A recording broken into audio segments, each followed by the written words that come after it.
This lesson is about serious games types.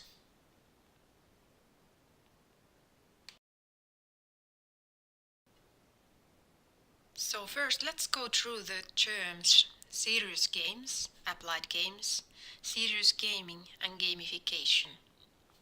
So serious or applied games is using games and game technology in other purposes than pure entertainment. It's a new way, for example, to educate, train, advertise or move people. They can work as motivator or help to change players' behavior. And when we talk about serious gaming, it's using entertainment games in serious purposes. Gamification is application of game design elements and game principles in non-game context. It's creating a gameful experience and often has a real-world outcome. If you are more interested in gamification, please check out this link. Albert Einstein has said, "We can't solve problems by using the same kind of thinking we used when we created them." And that's something to think when we are doing the serious games. There's a couple of links below, so if you are more interested in serious games in business context, please check those out. So now think, what kind of serious games have you played? And have you noticed gamification in your surroundings?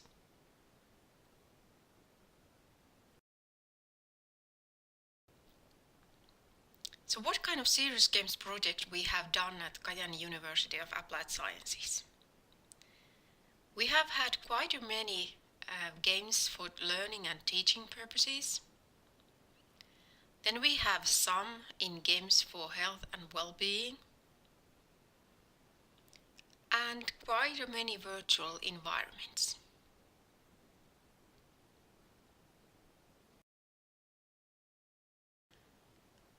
We already started working with serious games 2011, and the first project was called Stroke Kinect. This game was aiming for stroke patients and their rehabilitation, and it offered a possibility to increase difficulty level according patient skills and improvement. And actually, the patients noted that seeing their own improvement and immediate feedback in the game encourages to achieve better results. There's a YouTube link in the slide you can check out and see more about this game. But remember, that was already 2011 and 2012 this project was done.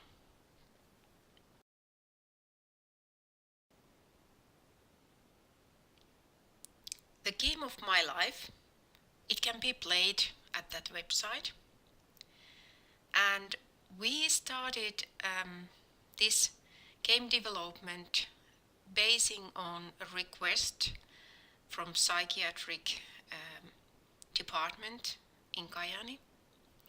And they wanted to have a new tool to approach young patients. So we decided to develop a visual novel to support the life management skills of 16 to 19-year-old young people. And the teams in the game were selected to be mental health, intoxicants, becoming independent, and doing the choices in everyday life. The theoretical background in this game is Roadmap for Growing Up into an Independent Young Person by Ylitalo. And actually, when we started developing this, we did a benchmark. We looked through several games that already existed, and we found a game called Sparks. So if you are any interested in using games in mental health context, I suggest that you test also the Sparks game. At least you can find some videos about the game in YouTube. So the game development was done in several phases, and we tested the game, and we are continuously looking for further development. So, the game of my life, like you see, is a visual novel style. We have three characters to choose, each with three skins, like their school, home, and free time. And in the game, as it progresses, player makes life choices of this character and gets to think different areas in the game. So it can be used as a communication tool in mental health work, social welfare work, or youth work, and as an evoking tool for young people concerning life management issues.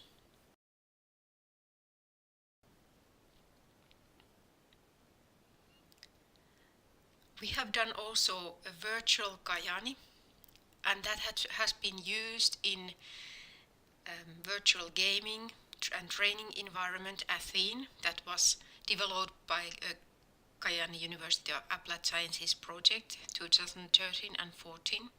Now a company is continuing the development as their own product. But back then we did, for example, running simulator, orienting simulator in virtual Kajani. So basically this Athene environment is a cave screen with running mat in the center, and there was a virtual avatar that was controlled by the running mat, bicycle or other equipment, and there was a Kinect sensor that was looking for gestures or buttons for directions. Another game in the area of business and to help young entrepreneurs to do their business plan is a game called Spark. And that's already played or can be played at this website. And we are continuing the development with another approach, Rural Spark, so that will be published later. But it's gamification of a business plan. It was not an easy task. So here you play as the entrepreneur and you provide information about yourself as an entrepreneur, and you have to start having products what you are having, and as you progress you can have a shop in the game, and when you fill the forms during the gameplay you actually are filling the real business plan, and at the end of the game you will get a full PDF business plan out of the game. So you can save that and you can print that out. So the game also includes some role model videos and simulations. So you have to decide what is happening now with your company and how you will proceed. Some more serious games by our university you can check from the website. There is a link in the picture. And in our portfolio there's several educational serious games, and for each game there is a YouTube video. So if you go to the website you can find a YouTube video of each these games, and you can check out the ones you are most interested in. So last but not least here, some serious games categories. Marchevsky is one of the researchers who has divided serious games categories by game thinking. So there is, according to him, there is a game-inspired design, there is gamification, and there is serious games. And of course then there is this play type of games and toys for entertainment. But as Marchevsky writes, the serious games are aiming for a certain purpose, having a certain meaning, doing sort of simulation, and having a teaching aspect as well. In gamification, Marchevsky says that there's two kinds of motivation involved. There's intrinsic motivation and extrinsic motivation. And for the game-inspired design, it's said that you use some elements in user interface, aesthetics or you have a narrative tone, then you are talking about game-inspired design. And different kind of game types, for example, have been divided by Susi et al. In their article. So they found military games, government games, educational games, corporate games, and healthcare games. And inside the healthcare games, there's several different games.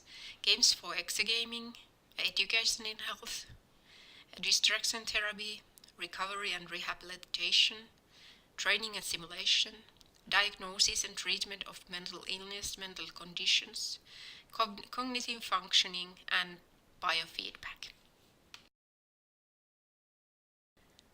So this is another approach by Marchevsky, and he says, so when we talk about game thinking, just using game thinking, it's game-inspired design.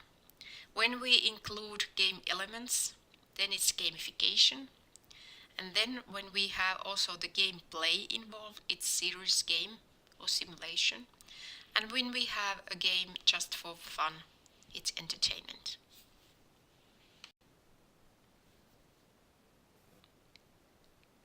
So some more about game thinking and primary design goal. So this is also according Marchevsky. So when you have the gameplay and purpose, it's serious games. No gameplay and a purpose, it's gamification. No gameplay and fun element, it's gameful design. And just for fun and gameplay, then it's games. Myself, I'm not so in favor of this categorization because I think that also in gamification and serious games you have to think about the fun element, because without that there's no motivation to play them.